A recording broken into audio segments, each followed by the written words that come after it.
बिस्मिल्लाहिर्रहमानिर्रहीम। अस्सलामुअलैकुम। बाथरूम का दरवाज़ा खुला छोड़ देने के नुकसानात। एक बैतुल खला की सफाई, इस पर कोई समझौता नहीं है। बैतुल खला को हमेशा साफ और बदबू से पाक रखिए। 2. बैतुल खला का दरवाज़ा हर वक्त बंद रखने का एहतमाम कीजिए। 3. रात को सोने से पहले बैतुल खला को पाक और साफ रखने का एहतमाम कीजिए।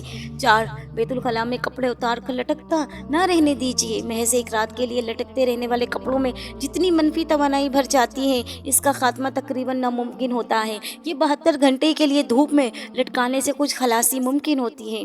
5. बैतुल खला में जाकर रोते हुए हर नौजवान लड़की या लड़के को नसीहत हो कि आइंदा कभी भी और किसी भी हाल में बैतुल खला में खड़े होकर ऐसी हरकत या गुफ्तगू ना करें। 6. बैतुल खला में जाकर रोना आपकी तरफ से शयातीन को खुली दावत होती है कि आपके जिस्म में दाखिल हो जाएं, आपके जिस्म को पकड़ में ले लें। इसके अलावा ऐसे करने से शादी में देर होती चली जाती है और रिस्क में भी, ज़िंदगी में भी मुश्किलात, गम का एहसास होता है और मिर्गी तक हो सकती है। वीडियो अगर पसंद आई है तो लाइक और सब्सक्राइब करना मत भूलिएगा।